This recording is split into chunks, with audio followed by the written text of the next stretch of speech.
Mais la sécurité privée de demain s'annonce électronique et technologique.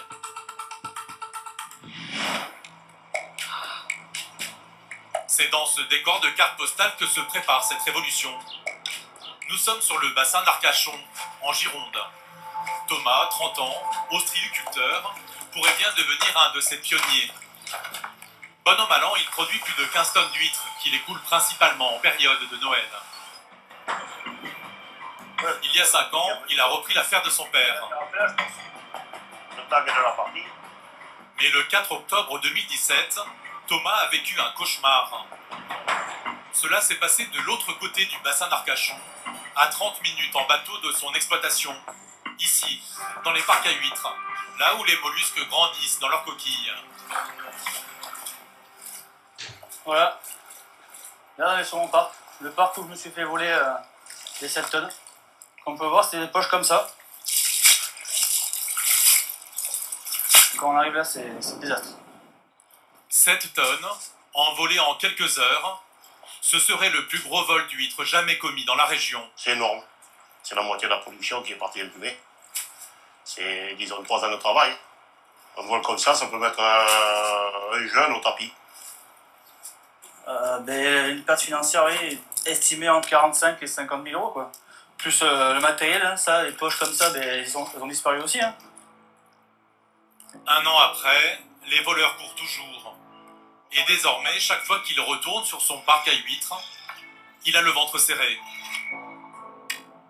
Il y a un côté un peu psychose qui peut se mettre dans la tête aussi. Hein. Voilà pourquoi il faudrait qu'on trouve des solutions autres que la surveillance des gendarmes. Peut-être qu'on peut apporter une surveillance supplémentaire pour eux, quoi. Parce que c'est pas, il ne peut pas être partout. Après, c'est très délicat de tomber.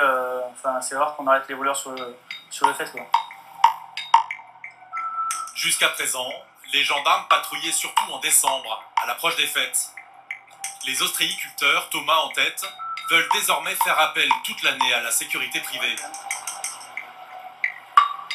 Pas question de poster des agents dans les parcs à huîtres, nuit et jour. L'idée vient plutôt du ciel. Un drone de surveillance.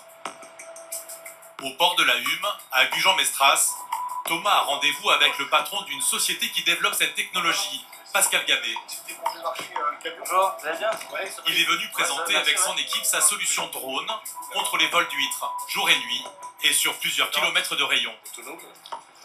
Donc on va vous emmener dans le camion, là il y a plusieurs scénarios qui ont été mis en place. Bonjour monsieur Dupont, comment allez-vous? Pour cette démonstration, Thomas a été rejoint par un autre ostréiculteur du bassin. Sur le parking, une drôle de boîte noire, un radar Vous allez voir comment ça se passe, l'opérateur va vous faire une simulation. et un centre de contrôle. Plusieurs scénarios. Vas-y, tu peux y aller pour la simulation d'intrusion. Donc là, vous le voyez, il est en train de marcher. Le scénario est simple. Un intrus va pénétrer dans une zone surveillée.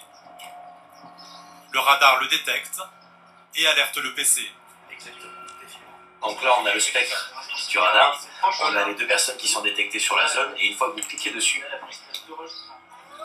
Cette intrusion déclenche l'envoi du drone, jusqu'alors caché dans cette boîte, une sorte de garage qui le protège et le recharge automatiquement.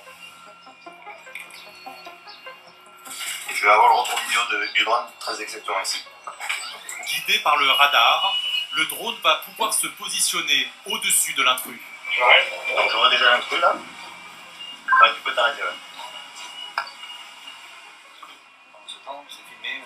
Exactement, tout est filmé en compte. Donc pour lever une plaque du bateau, un Voilà, numéro, c'est ça. On met des capteurs aujourd'hui qui nous permettent de lire une plaque d'immatriculation à 400 mètres. Le drone peut être dissuasif, filmé de jour comme de nuit, et les images enregistrées pourraient aider les enquêteurs en cas de vol. En France, 3 grosses entreprises font déjà appel à la technologie de Pascal Gabé. Thomas est séduit, mais pourra-t-il se l'offrir? Et en termes de coût, cette machine-là, Vous êtes à entre 20 et 26 000 euros par an. d'accord, ouais. Donc là, c'est pareil, hein, la mutualisation va faire que ça sera bien moins cher pour vous. Bien sûr, après moi je suis une petite exploitation quand même, donc faut pas l'oublier. Peut-être que pour moi c'est un peu excessif, après ça peut être... Mais si on passait à discuter, une vingtaine d'ostréiculteurs comme vous Ouais, l'avez une vingtaine, précédemment, baisser, si on arrive À un coût de 120 € par mois, je pense que ça commence à être supportable. Ben, moi, je suis pas contre la technologie, comme je dis, donc si ça peut nous aider à nous protéger et puis à dormir tranquille et puis continuer à travailler normalement, ouais, ça peut être intéressant. Ouais. Très bien, ça me va, moi. Bon, bah, parfait. Merci. Merci à vous, merci de votre Merci. patience. Très bien. Drone, caméra thermique, logiciel d'identification, robots. Demain, les 160 000 agents privés seront de plus en plus assistés par ces technologies. Ces outils pourraient réduire le coût de la sécurité privée et exiger des agents plus qualifiés et mieux payés.